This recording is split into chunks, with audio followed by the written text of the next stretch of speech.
몇 시간 전 테슬라 2022년 1분기 어닝콜 실적 발표가 있었는데요. 이미 기사로 어닝 서프라이즈라는 건 아실 텐데 아니요. 슈퍼 울트라 서프라이즈였습니다. 정말 중요한 문제를 설명해야 하지 않는 한 앞으로는 아마도 어닝콜에 참석하지 않을 것이라던 일론 머스크가 나왔는데요. 그만큼 주요한 이슈들이 많이 언급됐는데 자세한 1분기 실적 결과와 또 테슬라 향후 계획에 대해 함께 보도록 해요. 먼저 매출 보겠습니다. 시장은 약 177억 7천만 달러 전후로 예측을 했는데 실제 결과는 187억 5,600만 달러로 아주 시장을 깜짝 놀래켰어요. 1년 만에 거의 매출이 2배가 되는 매직을 부렸습니다. 81% 성장. 매출에서 원가를 제한 매출 총이익은 54억 6천만 달러로 전년 동기 대비 147% 상승. 와. 수익 향상은 차량 인도량 증가, 평균 판매가 상승, 기타 비즈니스 성장으로 실현됐다고 합니다. 또 영업이익이 대단해요. 약 36억으로 1년 전보다 507% 늘었습니다. 운영비가 직전 분기보다 줄고 영업이익은 늘면서 당연히 마진율 높아지겠죠? 19.2%. 이만큼을 남겼다는 거예요. 다른 차량들의 영업 마진율을 지난 4분기에 따라잡더니 이번에 뚫고 올라갔어요. 다른 기업들의 1분기 이 영업 마진율은 4분기보다 떨어지면 떨어졌지 절대 테슬라 잡지 못합니다. 순이익을 발행 주식수로 나눠 한 주당 가치로 볼 수 있는 EPS, 주당 순이익 보겠습니다.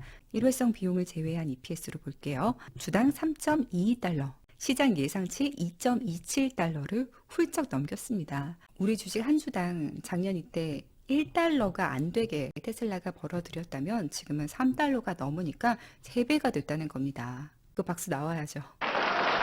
현금과 관련해서 지난 4분기 말에는 약 175억 달러의 현금을 보유하고 있었는데 이번 1분기에는 180억 달러까지 증가했다고 합니다. 자, 그러면서 테슬라의 앞으로 로드맵에 있는 제품들, 또 장기 생산 확장, 기타 비용들을 충당할 수 있는 충분한 유동성을 보유하고 있다고 적었어요.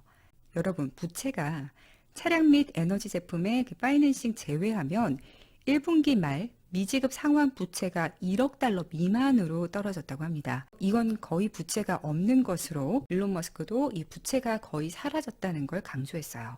이렇게 급성장하고 있는 기업에서는 더더욱 나올 수 없는 현금 보유이자 부채 상황인데 테슬라 주식 아직도 없으신 분 없으시죠? 자, 이제 주주 레터와 또 실적 발표 이후 컨퍼런스 콜에서 다뤄진 주요 안건들을 살펴보겠습니다.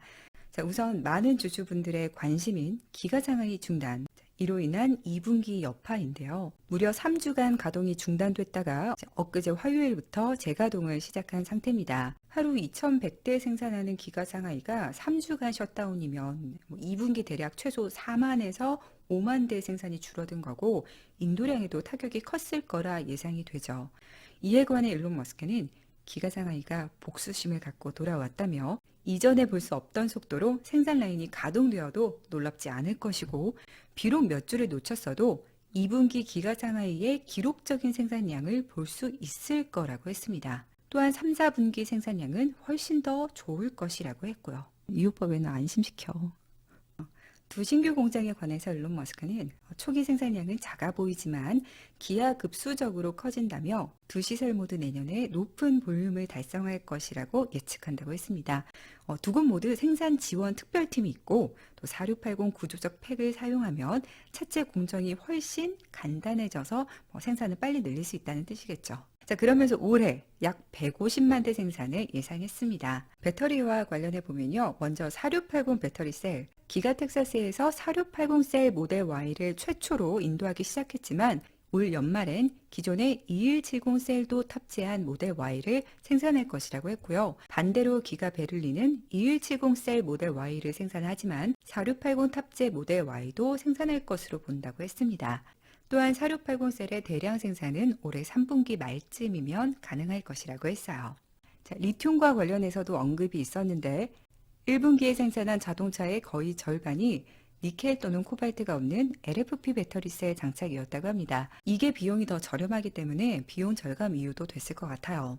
또한 이 LFP 원료인 리튬과 관련해 몇 달 안에 주요한 발표가 있을 것이라고 합니다. 아마 리튬 채굴과 관련하지 않을까 싶은데요.